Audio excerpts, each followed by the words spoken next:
Bonjour, je suis Gabrielle de Le Chien Autrement et aujourd'hui on va parler des télécommandes anti-aboiement pour les chiens donc on peut voir passer sur Facebook en ce moment.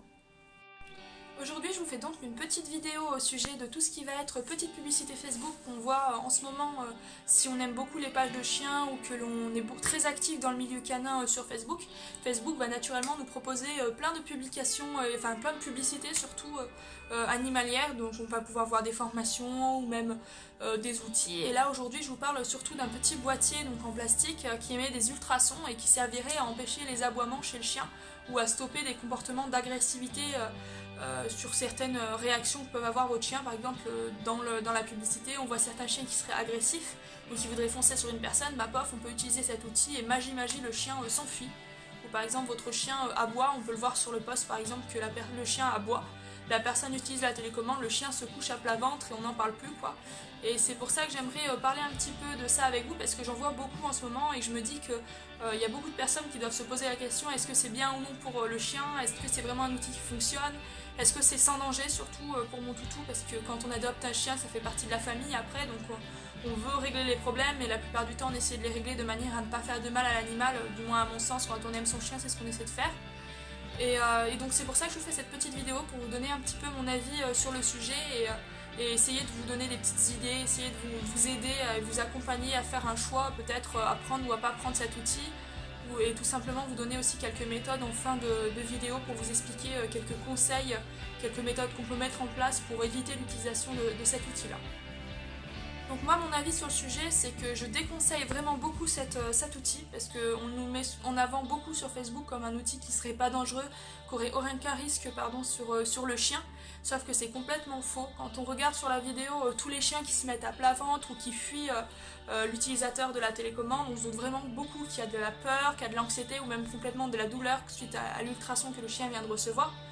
Donc c'est pas rien, et on dit souvent oui mais c'est pour le chien donc ça lui fait pas mal. Il y a beaucoup de ventes de colliers électriques et je vous assure, mettez un collier électrique, vous allez voir ce que ça fait comme douleur, vous allez vous rendre compte qu'on est capable en France aujourd'hui de vendre ce genre d'outils en les conseillant, en disant que c'est bien pour le chien. Donc voilà, il faut pas rester dans l'état d'esprit du c'est pour les chiens donc c'est bien. Notamment sur cet outil qui est vraiment pas bien et que je déconseille. Je vais vous dire exactement pourquoi. Donc la première raison c'est qu'un animal qui montre un comportement, il le fait parce que souvent il y a un but, il y a quelque chose en fait. Un chien qui par exemple va être agressif envers un autre ou un humain, il va y avoir une détresse, c'est-à-dire peut-être qu'il a peur, peut-être qu'il veut protéger quelque chose, peut-être qu'il y a un souci de base. Le fait d'utiliser cette zappeuse, le problème va être camouflé, c'est-à-dire peut-être qu'il y a des chiens qui vont bien réagir, qui vont se coucher, enfin bien réagir, qui vont tout simplement faire le tapis et le problème sera disparu tant qu'on a la télécommande dans les mains. Puis il y en a d'autres par contre ça va être totalement le contraire. Mais dans les deux cas en fait, ce qu'on fait c'est qu'on va pas aider le chien, on va simplement aider l'humain. C'est-à-dire l'humain va être bien mais le chien sera toujours dans le même pétrin. Prenons l'exemple des aboiements par exemple, on voit beaucoup de chiens sur la vidéo qui aboient et pouf la zapette, il aboie plus le chien. Donc dans un sens, vous voyez que mon Dieu ça marche, le chien aboie plus. Mais dans un autre, pensez à pourquoi est-ce qu'il aboie votre chien. Parce qu'il s'ennuie, parce qu'il a peur, parce qu'il y a quelque chose si le chien aboie. Donc supprimer l'aboiement c'est bien pour l'humain, mais le chien est toujours dans sa détresse en fait. Le chien va être toujours sur cette détresse, sur cette besoin d'aide en fait, qu'on va laisser de côté pour notre bien-être à nous en fait. On va se dire bon bah il aboie plus, tant mieux, donc je prends cette télécommande et puis fini. Sauf qu'en fait, le chien il va être mal, et quand on prend un animal, en principe, c'est pour essayer qu'il soit le mieux possible. On essaie j'espère pour tout le monde que lorsque vous prenez un animal, c'est un membre de votre famille, donc vous faites en sorte qu'il soit à l'aise. Si vous voulez vraiment supprimer ce genre de comportement, je vous donnerai quelques conseils pour déjà améliorer les choses, et je vous conseille vivement soit de lire des livres qui sont adaptés à ce genre de choses en éducation positive, soit de prendre un rendez-vous avec un comportementaliste canin de votre région, qui pourra vous aiguiller un petit peu mieux sur les comportements de votre chien. Du coup, voilà la première raison. Déjà le fait que le chien reste dans sa panade, enfin dans sa merde, alors que vous êtes tout content certes, mais le chien va rester dans sa merde. Il va rester tout seul à se dire, certes j'ai des problèmes, mais mon maître, enfin j'ai quelque chose qui me met mal à l'aise, qui me fait mal aux oreilles, j'ai peur de ça, donc j'ai pas le choix de rester tapis. C'est le but de l'éducation traditionnelle, ça, le fait de rendre le chien en détresse, de mettre tellement en détresse que le chien ne réagit plus. Donc voilà un des premiers contres que j'ai sur cet outil. Donc je tiens à vous le dire, pour le moment j'ai aucun pour cet outil, donc vous aurez que des contres malheureusement sur cette vidéo. La deuxième raison c'est que voilà, comme je vous l'ai dit, la plupart des problèmes d'aboiement ou d'agressivité sont dus à de l'anxiété ou de la peur. est-ce que vous pensez franchement qu'en mettant un bruit qui fait mal ou un bruit qui fait peur, vous allez aider un chien qui a peur?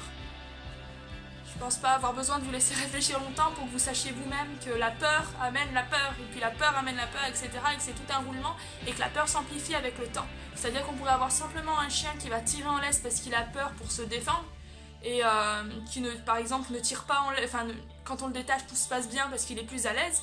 Et bien en utilisant ce genre d'outil quand il tire en laisse, on va lui montrer qu'en fait l'interaction qu'il a avec l'autre chien, la présence de l'autre chien est encore plus désagréable qu'avant. Donc quand on va enlever la laisse, le chien va ne va pas forcément avoir le même comportement qu'il avait avant et risque de devenir agressif, si ce n'est encore plus réactif qu'avant.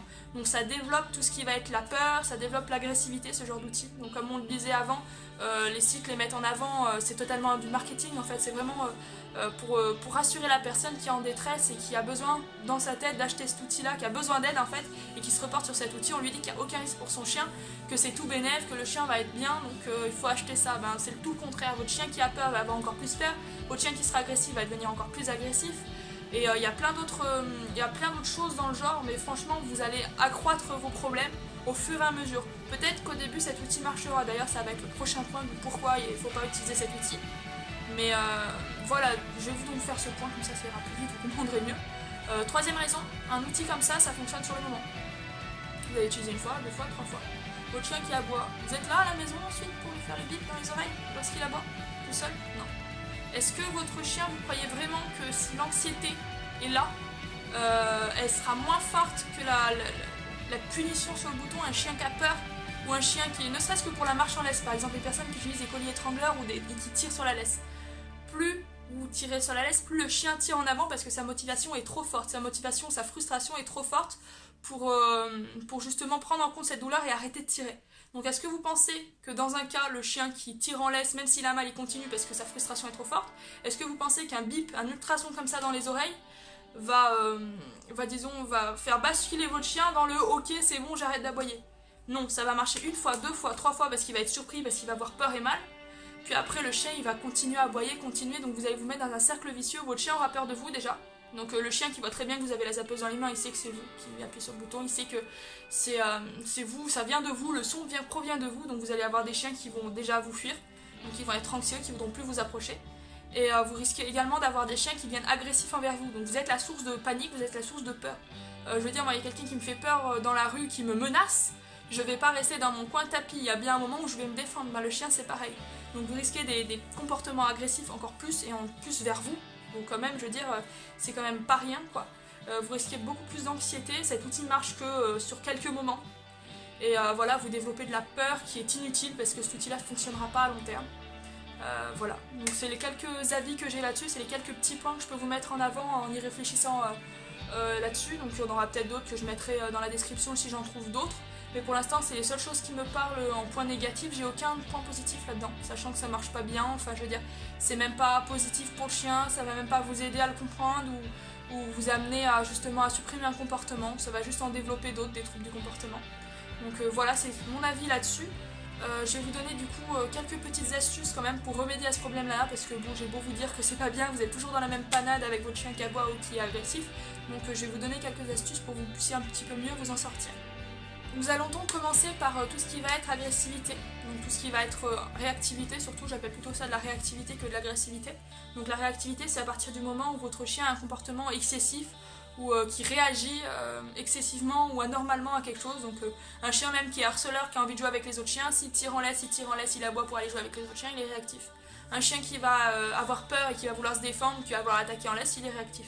Donc quand il réagit anormalement à quelque chose ou excessivement à quelque chose, on dit qu'il est réactif. Donc un chien réactif, la plupart du temps, donc je dis bien la plupart du temps, surtout quand c'est de l'agressivité, est réactif par la peur en fait, il a peur, c'est de l'anxiété. Donc dans un cas comme ça, ce que je peux vous conseiller au niveau de la réactivité par peur, donc de l'anxiété, ça va être de rendre l'interaction positive pour votre chien. C'est-à-dire vous voyez un autre chien, vous mettez à une distance assez grande, hein, parce que si votre chien réagit c'est trop tard, vous aurez beau lui dire oui c'est bien plein de fois, il sera trop dans son danger, qu'il ne vous écoutera pas. Donc vous mettez à une certaine distance d'un autre chien. Dès que votre chien vous re-regarde et il regarde votre chien, vous dites que c'est bien, vous lui donnez un petit bonbon et vous essayez de renforcer le lien qu'il a avec ce chien-là. Si à chaque fois vous voyez un monstre et qu'on vous donne un bonbon, vous allez apprécier et attendre que le monstre arrive, vous voyez. si le monstre vous fait rien, bien sûr. C'est pour ça qu'il faut bien une distance et qu'il ne faut pas qu'il y ait de problème entre les deux. Il faut pouvoir calculer un petit peu son coup. Donc déjà, renforcez les rencontres que vous avez avec cette peur, la peur qu'a votre chien pour les chiens qui sont réactifs. Ensuite, pour les chiens qui sont anxieux à la maison, donc qui vont par exemple aboyer en votre présence ou même lorsque vous n'êtes pas là par peur, donc ça pourra être surtout je veux dire l'occuper pendant que vous partez déjà, et l'occuper lorsque vous êtes à la maison, lui donner des choses à mastiquer beaucoup. Donc ça aide à réguler les émotions, ça aide à apprendre un comportement de substitution, c'est-à-dire que le chien il apprend tout seul en mastiquant que ça lui envoie de l'endorphine et des hormones de calme et de plaisir, donc il va comprendre que quand je suis stressée, ben tiens, je peux aller mâchouiller ma corde plutôt qu'aboyer, parce qu'aboyer ça rejette la frustration, la peur, mais ça ne la canalise pas et ça met surtout de la tension dans la famille, donc le chien ressent ça, et je vous assure que s'il peut faire un comportement qui va autant l'aider que aboyer, tout en faisant en sorte d'aller dans le même chemin que vous et que tout se passe bien, il le fera votre chien. C'est un animal pacifiste qui ne cherche pas non plus à toujours vouloir rentrer en confrontation avec son maître ou avec d'autres animaux, quoi. S'il peut faire avec en étant, je veux dire, cool avec vous, il le fera quand même. Enfin, il le fera au mieux, quoi. Donc proposez des mastications aux chiens qui sont anxieux, beaucoup de mastications lorsque c'est votre départ, vous partez. Faites pas trop de rituels de départ, c'est-à-dire vous lui dites au revoir. Ça c'est bien, il faut lui dire au revoir pour que le chien sache que vous allez revenir, faire un petit rituel. Mais pas que ça soit, faut casser le rituel du bon bah je m'en vais, oh je suis triste. Si vous faites trop d'émotions, le chien il va se dire merde qu'est-ce qui se passe et il va tout vous détruire à la maison ou aboyer comme un fou. Donc juste un petit au revoir, je reviens, ne t'en fais pas Max ou le nom de votre chien, je m'en vais. Vous fermez la porte, vous partez. Lorsque vous revenez, par contre, vous êtes calme, vous êtes de marbre, vous ne le regardez pas tant qu'il est excité, vous irez le voir lorsqu'il est calme. Parce que votre chien, si vous allez le voir lorsqu'il est excité, il va attendre toute la journée cette montée d'adrénaline et vous allez avoir un chien qui vous attend derrière la porte comme ça en aboyant, en bougeant comme un fou, qui ne saura pas quoi faire quand vous n'êtes pas là à part le fait de vous attendre et donc de monter tout seul en pression.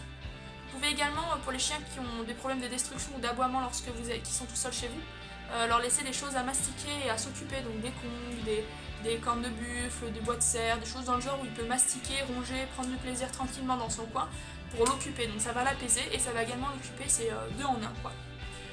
Voilà pour ces petits conseils. Si vous avez des questions, n'hésitez pas dans les commentaires, je reste disponible sans problème, donc vous pouvez poser vos questions.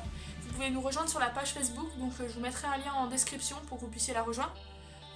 Je vais vous mettre sûrement une petite photo de l'outil dont je parle depuis tout à l'heure, parce que là j'ai pas eu la possibilité de vous montrer parce que j'ai pas acheté ce genre de choses. Donc je vous montrerai, vous l'aurez sûrement en photo de présentation ou au moins en fin pour voir à peu près à quoi ça ressemble et avoir une idée de ce que c'est. Et voilà, donc je vous dis à bientôt. Si vous avez aimé, likez ou partagez à vos proches si vous voulez un petit peu leur montrer ce que c'est cet outil et justement pourquoi il ne faut pas acheter cet outil et quels sont les conseils qu'on peut avoir pour les problèmes que l'on peut rencontrer avec nos chiens au niveau de l'aboiement et de l'agressivité. Et voilà, je vous dis à une prochaine fois, j'espère que ça vous a plu. A très bientôt.